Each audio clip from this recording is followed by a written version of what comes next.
Welcome back, fight fans. Welcome back. Let's just dig right into it. And this is another Q&A with the IBFP, and we're just going to break down all your questions, comments, concerns, debates, everything. So let's just jump right into it. Wasi Rahman, shout out to Wasi. Wasi always has a very thought-provoking, commentary, and he's a very good boxing mind. So it's always interesting to hear what Wasi says. Whether he disagrees with my positions or not, Wasi is a very intelligent boxing mind. So let's just break it down. Wasi states, if Spence goes and fights Canelo Alvarez, is that him ducking Terence Crawford, or is that him chasing greatness, aka money, and his bit of fame? Question. That's a very good question, Wasi. And now, I've pondered back and forth on this. Now, if Errol Spence Jr. goes and fight Canelo Alvarez, it already appears at this point that Errol Spence is ducking Terence Crawford. The fact that he keeps delaying the fight, the fact that he keeps putting Shawn Porter ahead of, Terence Crawford, and, things like this. So if he fights anyone else but Canelo Alvarez, he's ducking Terence Crawford. If he fights, Canelo Alvarez, I have to say that he is ducking a chance at greatness. And, who can turn down the biggest payday of your career and an opportunity to face the biggest star in boxing today in Canelo Alvarez? So I can't disparage Errol Spence for facing Canelo Alvarez. But at the same time, if he doesn't face Canelo, if he ends up facing Shawn Porter, if he ends up facing, someone else such as Keith Thurman or anyone else, anybody not named Canelo Alvarez, it's a clear duck. I'm changing positions on this. I thought that, if he fought Canelo, that, I once thought that maybe that could be a duck. It's always been a very hard thing to determine, but at this point, I'm willing to give him a pass for fighting Canelo Alvarez. No duck. He'll be taking a chance at greatness. He'll be, getting a huge payday. I won't fault him or blame him for that, similar to Mikey for facing Spence. I'll give him a pass for that. But if he faces anybody else but Canelo Alvarez, it is a plain and flat out duck. But let's just keep going. Big L states, why do you hate all PBC black fighters? Now, Big L, as you know, this is the IBFP, and we don't hate on any fighters, and we never bring race into the equation.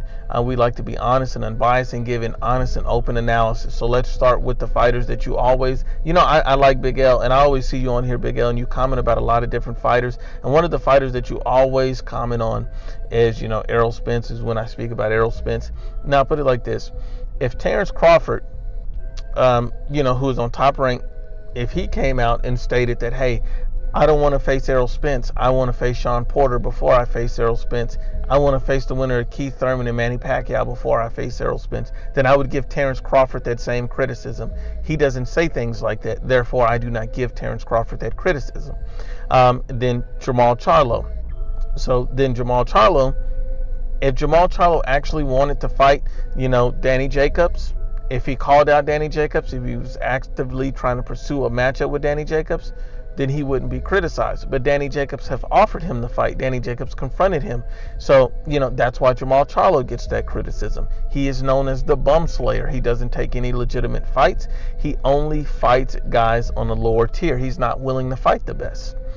So then you look at a Deontay Wilder, who's openly avoiding Anthony Joshua, turns down a record payday of $100 million. You realize that he could have made about $18 million facing Dominic Brazil, and it would only took him 2 minutes to do it. And yet, he turned that down so he wouldn't have to face Anthony Joshua. So in that perspective, if Anthony Joshua did the same thing, I would criticize him as well. So what you have to understand here, Big L, is the fact that I criticize these guys doesn't mean I hate them. It just means I'm giving them an honest and unbiased analysis of these guys. And all of these guys just so happen to be following the same game plan, the same motto, and that's a duck theme via the PBC. Same as Gervonta Tank Davis. His Vasyl Lomachenko was looking to avoid Tank Davis, and Bob Emmer and everyone was protecting Vasyl from Tank Davis. I would criticize him. I can't criticize these guys because Tank Davis, Jermall Charlo, Errol Spence, all of these type of guys, Deontay Wilder, all with the PBC, and all fighters that are ducking and avoiding the best fights. That's just the honest truth of it. These guys simply don't want to fight the best. So that doesn't mean I hate these guys. That just simply means that I expect more of these guys, and I'm going to give an honest and unbiased analysis of that. But good question. CN1 NC2 states, Why doesn't the Anthony Joshua versus Deontay Wilder fight happen? And you know what? The reason why it hasn't happened at this point, in my honest opinion, is that Deontay Wilder's not interested in that fight.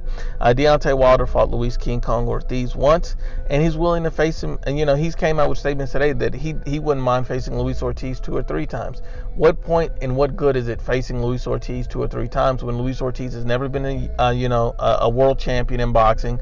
Luis Ortiz has never had an elite level win on his resume. So why wouldn't you fight the highest payday of your career against Anthony Joshua and have a chance at being undisputed? Why wouldn't you mention him as being a fight that you would want to fight 2 or 3 times in a row? In my honest opinion, the fact that when he met with DAZN, he didn't attempt to negotiate. There was no counter offers. It was simply a rejection of their $100 million offer. So at the end of the day, Deontay Wilder simply just is not interested in the Anthony Joshua fight, at least right now. Shelly Finkel mentioned after the fight that, hey, Deontay Wilder will be looking to face Anthony Joshua possibly in 2020. And this is just delaying the fight again, even longer.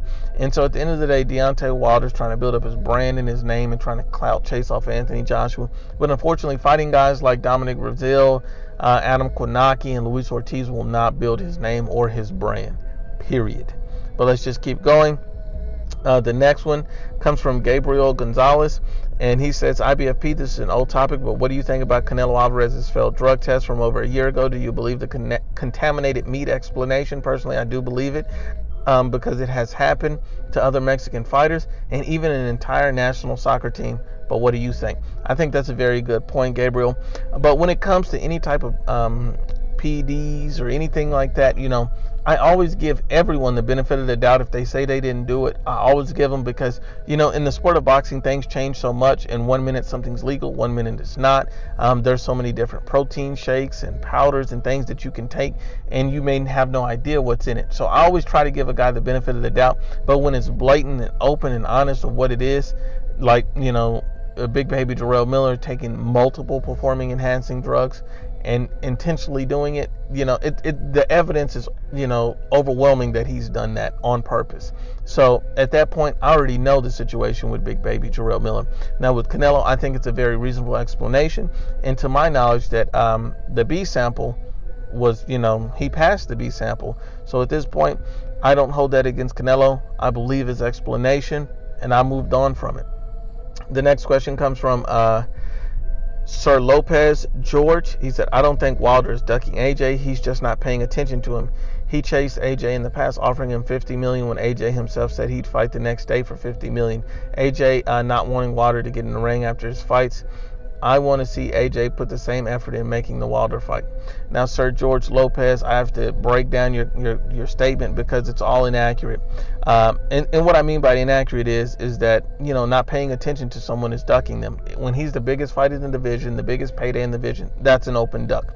Now, as far as your reference to that he chased AJ in the past offering $50 million, when AJ stated that he'd fight him the next day for $50 million. AJ did state that.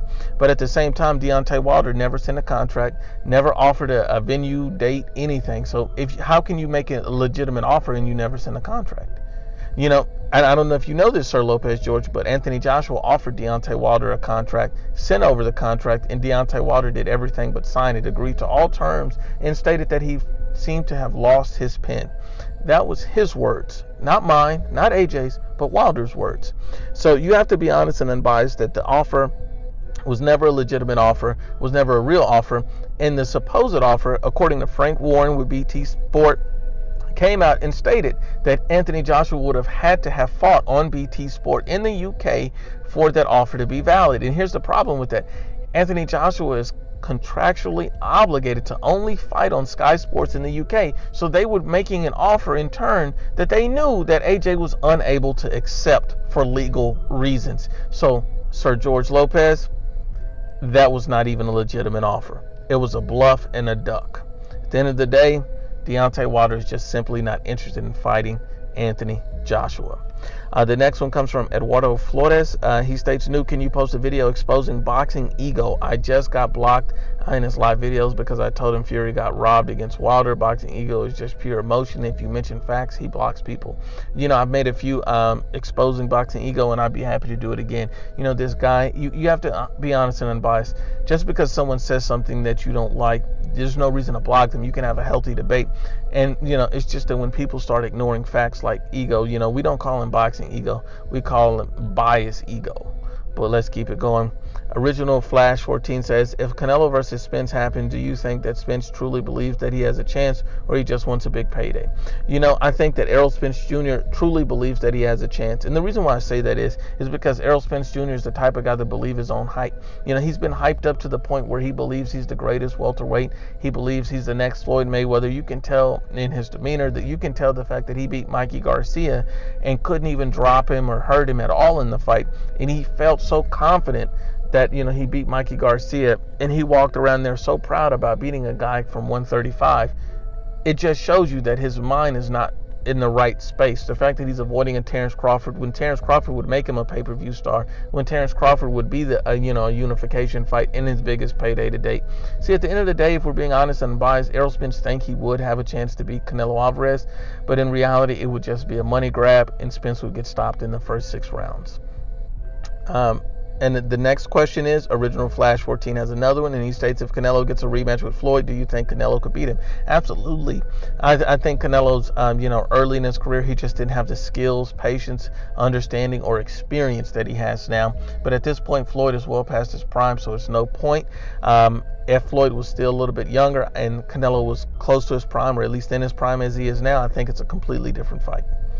But that's a fantastic question. The next one comes from Maldonado S. Instead of big up Wilder's wins, why don't fangirls call him out on his BS and on him trying to fight Luis Ortiz and continuing to duck AJ and starving the fans of the undisputed fight?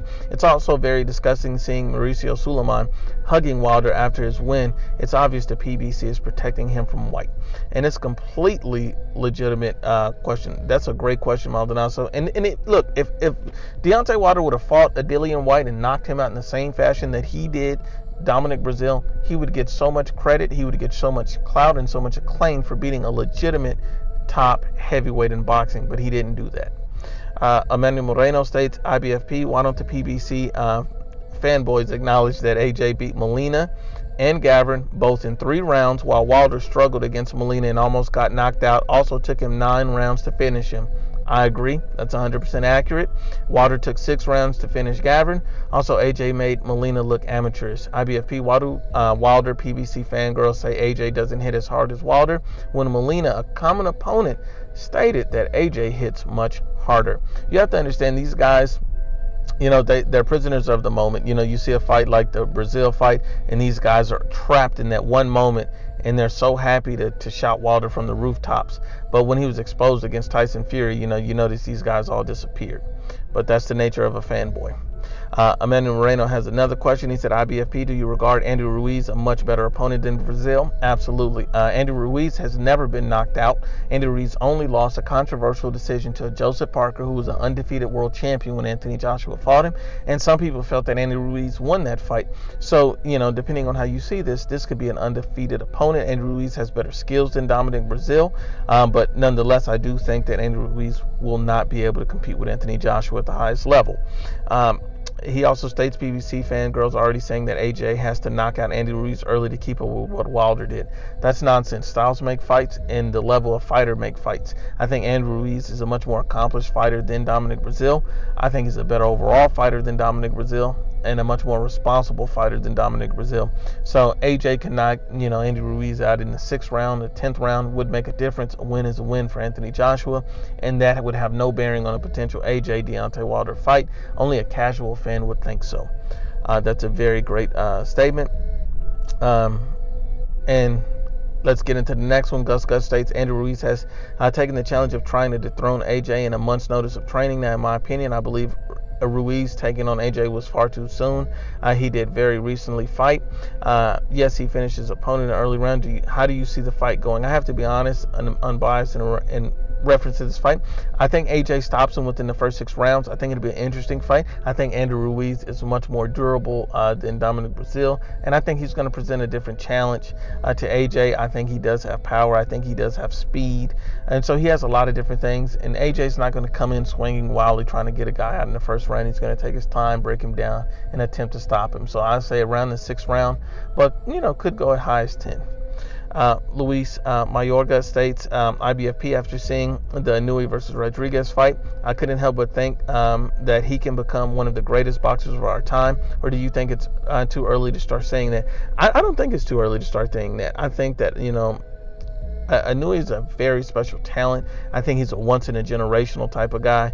And he's the type of guy that, that will fill arenas eventually. I can see a lot of people coming out to see him fight. He's very, very special and very, very talented. But once again, this finishes up part 1 of the Q&A with the IBFP. Please share, like, and you must absolutely subscribe.